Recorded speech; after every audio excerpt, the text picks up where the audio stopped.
రోమాపత్రిక 8:28. దేవుని ప్రేమించు వారికి అనగా ఆయన సంకల్పం చొప్పున పిలవబడిన వారికి మేలు కలుగుటకై సమస్తము సమకూడి జరుగుచున్నవని ఎరుగుదుము. ఇక్కడ కూడా సమస్తం అనే మాట తగిలింది. అక్కడ అసాధ్యమన్నది లేని దేవుడి భక్తుడైనటువంటి వానికి సమస్తము సేవ చేస్తున్నాయి. ఇక్కడ సమస్తము మేలు కోసమే సమకూడి జరుగుతున్నాయట. ఈ మాటలు మనల్ని ఒక మంచి ఆలోచనలోకి తీసుకెళ్తాయి. యేసు ప్రభుని నమ్ముకోకముందు, వినండి బాగా, యేసు ప్రభుని నమ్ముకోకముందు మన జీవితంలో మనకు ఎదురయ్యే పరిస్థితుల్ని మనం నెగిటివ్ వెర్షన్లో చూసాం, అంటే వ్యతిరేక కోణంలో చూసాం. ఇప్పుడు క్రీస్తు యేసులోనికి వచ్చిన తర్వాత దేవుడు మనకు అందిస్తున్న శుభవార్త ఏంటంటే, ఎప్పుడైతే నీవు నా వైపు త్రిప్పబడ్డావో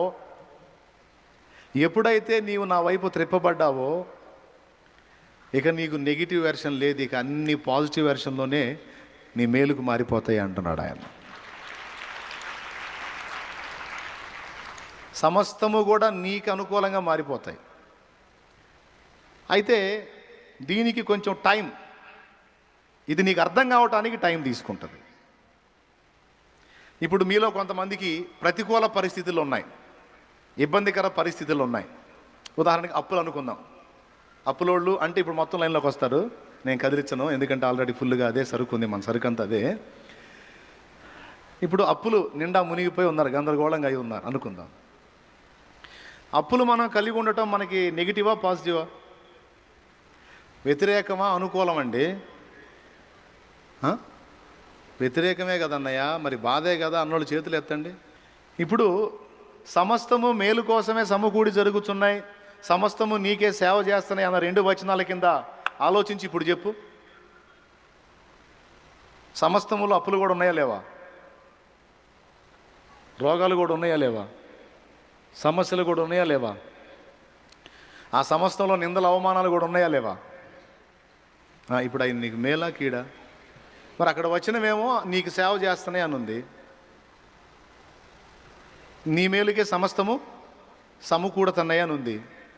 మరి నువ్వేమో ఏమి సమస్తం సమకూడటమో నాకు ఎంత వ్యతిరేకంగా ఉందని చెప్పి చెయ్యెత్తావు. ఇప్పుడు నువ్వు ఆలోచన చేసింది వాక్యానుసారమా వాక్య విరుద్ధమా?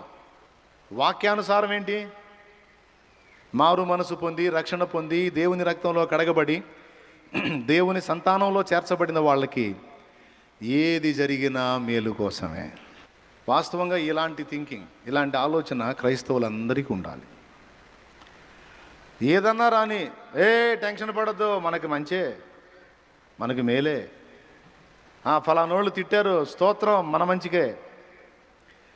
ఫలానోళ్ళు ఇలా అన్నారు, ఓకే, స్తోత్రం ప్రభుకి, మన మంచికే. అన్నీ మన మంచికే వస్తాయి, అన్నీ తిరిగి మనకే ప్లస్ అయితే ఏం వర్రీ కావద్దు అని మాట్లాడటం అనేది యేసు ప్రభునందు ఉన్నోడు చేయాల, యేసు ప్రభునందు ఉన్నామే చేయాల. నేను లేచి హుషారుగా అన్ని పనులు చేసుకోగలుగుతున్నాను, స్తోత్రం, మంచిదే. నేను లేవలేకపోతున్నాను, ఎక్కడ పడితే అక్కడ కూలబడిపోతున్నాను, స్తోత్రం, మంచిదే. ఎక్కడికంటే ఆడు కూలబడిపోవటం మంచిదా? మంచిదే. ఎట్లా మంచిది? కూలబడిపోవటం వల్ల కదలకుండా ఒక దగ్గర కూర్చున్నావు, ఆరోగ్యకరంగా తిరిగే ఛాన్స్ ఉండి తిరిగితే ఏమో ఏ యాక్సిడెంట్ అయిపోతావో, స్తోత్రం. ఇప్పుడు ఆరోగ్యం బాగుంటే ఉన్న మనసాటు ఉండవు, తిరుగుతావు, తిరిగితే మరి ఎక్కడ ఏది వచ్చేసాడో తెలియదు సైతాను. కాబట్టి ఆ బలహీనత పెట్టి కూర్చోబెట్టాడు. ఆ ముప్పు తప్పిపోయిన దాకా కూలబడతావు, అది తప్పిపోయిన తర్వాత మళ్ళీ నీకు స్వస్థత ఇస్తాడు, పో అంటాడు. అలా అని ఎందుకు అనుకోకూడదు? ఇప్పుడు ఏది చేసినా ఆయనకు తెలియకుండా జరిగిద్దా? నేను చెప్తున్నా, ఇలాంటి అలవాటు మనం చేసుకోవటం మంచిదండి.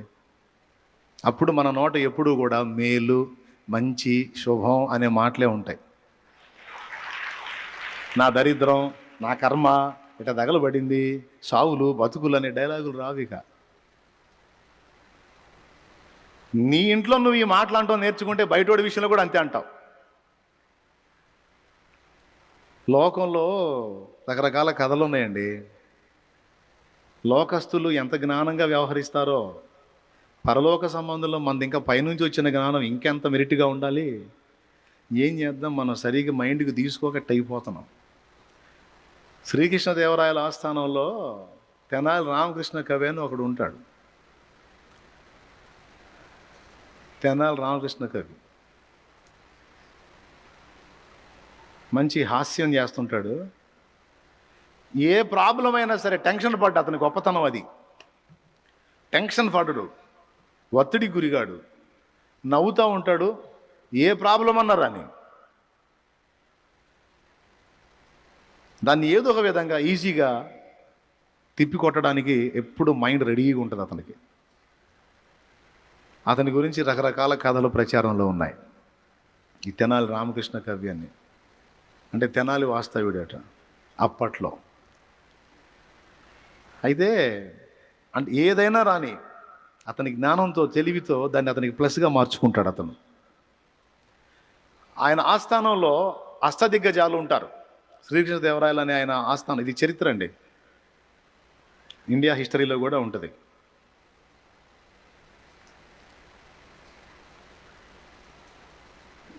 ఆయన ఆస్థానంలో ఈయన కూడా ఒక కవి. అంతేకాకుండా కొన్ని సమస్యలకు పరిష్కారం చూపిస్తాడని మేధావి. అయితే లోక జ్ఞానం ఏదన్నా రాని టెన్షన్ పడ్డు. ఓ రోజు వాళ్ళ ఇంట్లో దొంగలు పడతారు.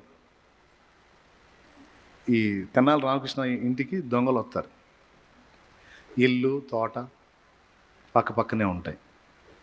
ఆ దొంగలు వచ్చి కన్నం దవ్వుతూ ఉంటారు. వెనకటి రోజుల్లో కన్నాలు దవ్వేవాళ్ళు, మట్టి గోడలు కదా, కన్నాలు దవ్వేవాళ్ళు. తలుపుల నుంచి రారుగా దొంగలు, ఇంటి వెనక కన్నం వేసుకొని లోపలికి వస్తారు. ఆ కన్నం దవ్వుతుంటే విన్నాడు, నేడు దొంగోళ్ళు తిప్పలు పడుతున్నారా అని. సరే, కన్నం పూర్తిగా తవ్వారు, లోపలికి వచ్చారు.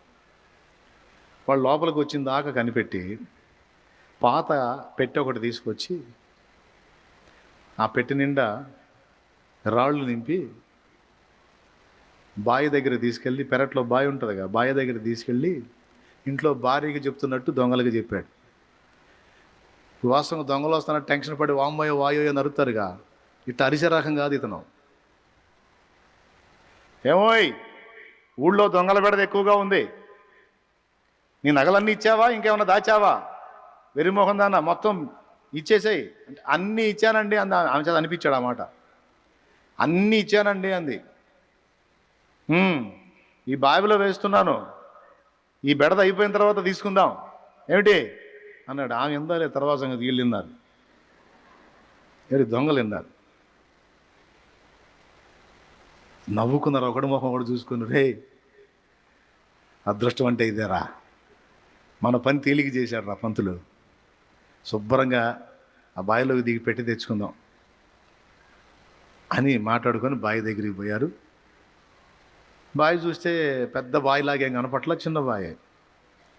వాళ్ళది ఒకడు అన్నాడు, రే దీనిలోకి దిగి తీసుకునే అవసరం ఏముందిరా, దిగితే ఎంత లోతు ఉంటుందో లోపల పిల్లబాయి ఉందని తెలియదు, కాబట్టి మనం దిగటం కంటే నీళ్ళన్నీ తోడేస్తే కాస్త లోతు తగ్గితే ఈజీగా పోయి తీసుకొచ్చుకోవచ్చు, ఏమంటాం. సరే రా, ఇక తోట మొదలు పెట్టారు నీళ్ళు.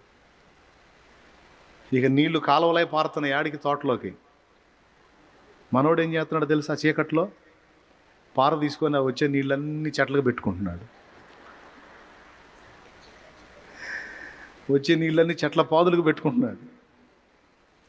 వీళ్ళు ఎంత తోడితే బావి తరిగిద్దండి, అదే ఓటాయా, ఇటు తోడే కొంది వస్తుంది. పోనీ ఇంతసేపు కష్టపడి తోడితే పెట్లో ఏమన్నా సొమ్ములు ఉన్నాయా, రాళ్ళు రప్పలు. చెట్లు మొత్తానికి పెట్టిన తర్వాత అన్నిటి తోడతామంటే మొత్తం కాల వల్ల మలుపుకున్నాడు, చెట్టుకి మలుపుకున్నాడు. అన్నీ అయిపోయి అది పద్ధతి. అది తోట చెట్లకు పెట్టుకుంటున్నాడు చూడండి. అన్నిటికి పెట్టిన తర్వాత ఇక తెల్లవారు మసక ఇప్పుతుంది. ఆ తర్వాత అబ్బాయి ఇక చాలు, బాగా కష్టపడ్డారు, మొక్కలన్నీ తడిసినాయి అన్నాడు. ఆ చేద అక్కడ పెట్టి పరారు, వాళ్ళు వెళ్ళిపోయారు. ఇప్పుడు చూడు, అంటే కీడు చేయటానికి వచ్చిన వాళ్ళని కూడా తన మేలు కోసం ఎలా వాడుకున్నాడో చూడండి. అవునా? అదే దడపడి ఆయాసపడితే వాళ్ళ చేత తన్నులు దీన్ని ఉన్నాయని ఇవ్వాల్సి వచ్చేది. దేవునికి స్తోత్రం. ధైర్యంగా ఉండాలి, సమస్తము మన మేలుకి దేవుడు తీసుకొస్తాడని. ఇప్పుడు దేవుడు అన్ని విషయాల్లో కృప చూపి ఏదో మంచిగా దొర్లిస్తున్నాడు కదా బండిని. ఇప్పటిదాకా దొర్లిచ్చినాడు, ఇక ముందు కూడా దొర్లిస్తాడు కదా. ఇప్పటిదాకా దొర్లింది, ఇక ముందు మల్లబడేది ఏముంది, ఆయన చూసుకుంటాడుగా అని ఎందుకు అనుకోవు? అనుకోవు. అలా అనిపించేవాడు పరిశుద్ధాత్మ. ఏమో అలా ఎందుకు ఉంటుంది, ఏమో రివర్స్ అవ్వచ్చేమో అని దిక్కుమాల ఆలోచనలు కలిచే సైతానుగాడు.